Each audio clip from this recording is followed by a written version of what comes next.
The laughter echoed through the hallway like a blade dragging along tile. I stood just beyond the kitchen archway. Shadows swallowed me, but I could see her, my wife, her mouth curled around a champagne flute, her eyes bright with a cruelty I never thought she owned. "Finally," she whispered, almost giddy. Her sister leaned in, glass raised. "To 6 months," she said. "To insurance money," my wife laughed. They clinked. I didn't feel the floor beneath me anymore, just static in my ears and the sour taste of metal at the back of my throat. They didn't see me, or maybe they didn't care. I didn't speak, didn't move. I just watched her celebrate my death like it was a promotion, like the tumor in my gut was her ticket to freedom. The rest of the evening blurred around that moment. Her laughter stained the walls. Her words burned behind my eyes. I went upstairs, closed the door, and made one phone call. It started small, too small to name at first. A missed call. A smirk that lasted too long. The way she didn't cry when the doctor said, "terminal." I told myself she was being strong for me. That's what I wanted to believe. Until I wasn't looking for strength anymore. I was looking for reasons. She stopped touching me, stopped asking how I felt. She started dressing better, sleeping elsewhere in the bed, leaving the house more often. When I asked her where she'd been, she smiled like I was a child. "Out," she'd say. "You worry too much." Maybe I did. Maybe that's why I didn't see it sooner. But that night, that celebration, there was no denying what I heard. She wasn't just done with me. She was betting on my expiration date and planning her future with the money I would leave behind. My cancer wasn't the tragedy. It was her lottery ticket.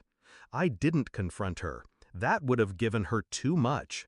Instead, I learned to smile again, pretend, mimic the version of myself she remembered. At night, when she slept, I copied her phone contents to a private drive. Screenshots, voice notes, bank statements, deleted messages. It was all there. The man, the plans, the calculations. She had Googled how long stage 4 stomach cancer usually lasts. She'd even drafted a eulogy. I watched her sit at the breakfast table and sip tea like none of it existed. And I made my moves. I visited my lawyer, quietly, changed the beneficiary on the life insurance, updated my will, recorded everything. I didn't need to scream or threaten. The best revenge isn't loud. It's surgical. I documented her affair, tracked her rendezvous, found the motel receipts. She wasn't just cheating, she was waiting for the cancer to do her dirty work, and smiling at me like I was already in the ground. 4 weeks later, I sat across from her. She was drinking wine, red, dry, always her favorite. I placed a manila envelope on the table between us. She stared at it. "What's this?" she asked. I didn't answer. She opened it. Photos, printouts, transcripts of her calls, his name, their hotel, the insurance paperwork, with her name scratched out in clean, sharp ink. She went pale, then red, then pale again. She looked up at me, eyes wide. "How long have you?" "Since the champagne," I said. Her hand trembled. You don't understand." I do." And I smiled. Not a warm one, not a forgiving one. The kind of smile a man wears when he's finished digging a grave, but hasn't told anyone who it's for yet. I stood, left the rest of the folder on the table. There was more. Emails to her lover, copies sent to her employer, a signed affidavit from the private investigator. "I've forwarded everything," I said. "To who?" "Whoever mattered." Her jaw clenched. You'll ruin me."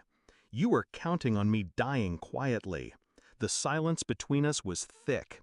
Years of false intimacy crumbling in real time. "You can't prove anything," she said, but it was hollow, desperate. "I don't need to." I walked to the door. She called after me, not by my name, just, "Wait." I didn't. She wasn't worth my time. She'd already celebrated my death. Now she could live with the aftermath. That night, I slept better than I had in months. Not because I was healed. The cancer was still there, but she wasn't. She was gone. Everything she touched turned to rust. But I walked out of that house untouched. Colder, yes, but whole. She thought I would die and leave her rich. Instead, I lived and left her ruined. She raised her glass to my death, and I raised mine to her exposure. Funny how celebrations can look the same, right up until the toast shatters. I'm still dying, but she's already dead.